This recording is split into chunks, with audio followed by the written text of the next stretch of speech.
शांति 18/5/2021 प्रातः मुरली। ओम शांति। बाप दादा मधुबन।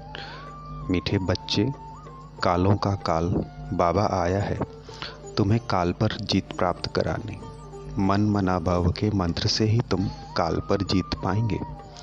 प्रश्न में बाबा ने कहा, रूहानी बाप, तुम रूहानी यात्रियों को कौन सी एक विशेष शिक्षा देते हैं?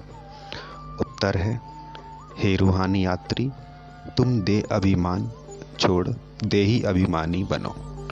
रावण ने आधा कल्प से तुम्हें देह अभिमानी बनाया, अब आत्म अभिमानी बनो।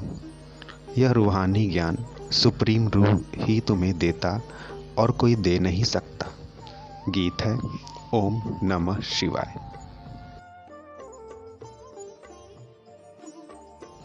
मीठे मीठे सिकीलदे बच्चों प्रति माता पिता बाप दादा का याद प्यार और गुड मॉर्निंग।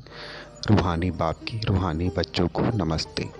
हम रूहानी बच्चों की तरफ से भी रूहानी माता पिता बाप दादा को याद प्यार, गुड मॉर्निंग और नमस्ते नमस्ते नमस्ते। धारणा के लिए मुख्य सार है। पहली पॉइंट, रूहानी यात्रा करनी और करानी है। स्वयं को सतो प्रधान बनाने के लिए एक बाप को याद करना है। आत्म अभिमानी बनने का पूरा पुरुषार्थ करना है। दूसरी पॉइंट, काल पर विजय पाने के लिए बाप की शिक्षा को ध्यान पर रखना है।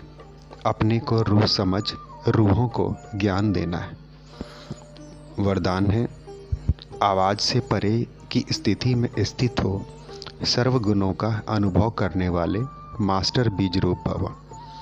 आवाज़ से परे की स्थिति में स्थित हो सर्वगुणों का अनुभव करने वाले मास्टर बीज रूप भव।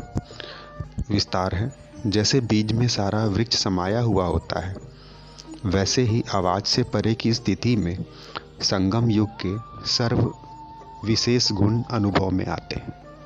मास्टर बीज रूप बनना अर्थात सिर्फ शांति नहीं, लेकिन शांति के साथ ज्ञान, अतीन्द्रिय सुख, आनंद, शक्ति आदि आदि सर्व मुख्य गुणों का अनुभव करना। यह अनुभव सिर्फ स्वयं को नहीं होता, लेकिन अन्य आत्माएं भी उनके चेहरे से सर्व गुणों का अनुभव करती है। एक गुण में सर्व गुण समाये हुए रहते हैं।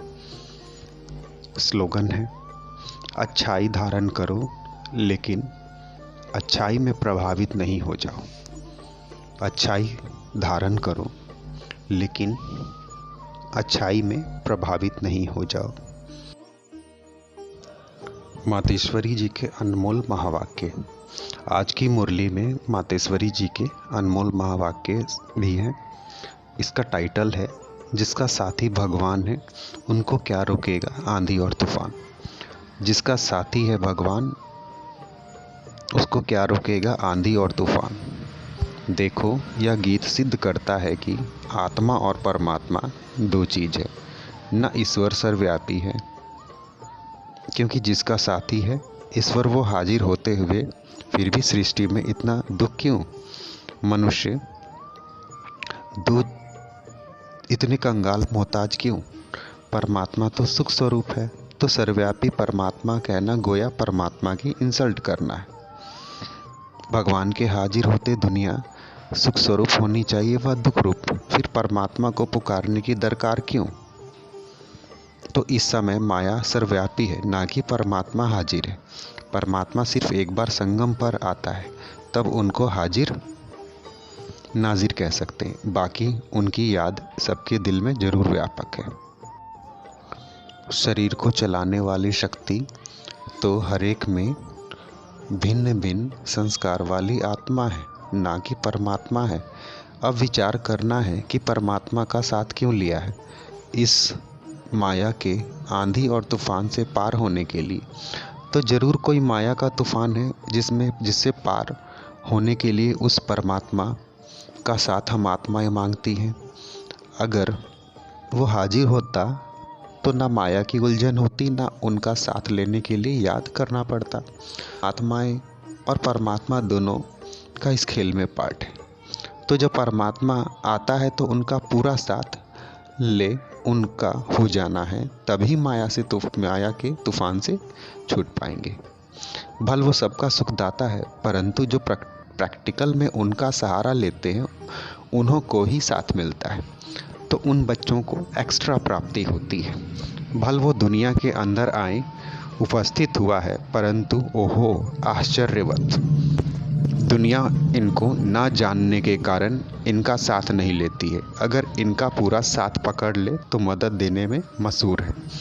कहते हैं एक कदम तुम आगे बढ़ो तो 10 कदम आगे आएंगे। तो वो संपूर्ण वर्षा देते हैं जिसमें कोई अपूर्णता नहीं होती। अच्छा, ओम शांति, ओम शांति।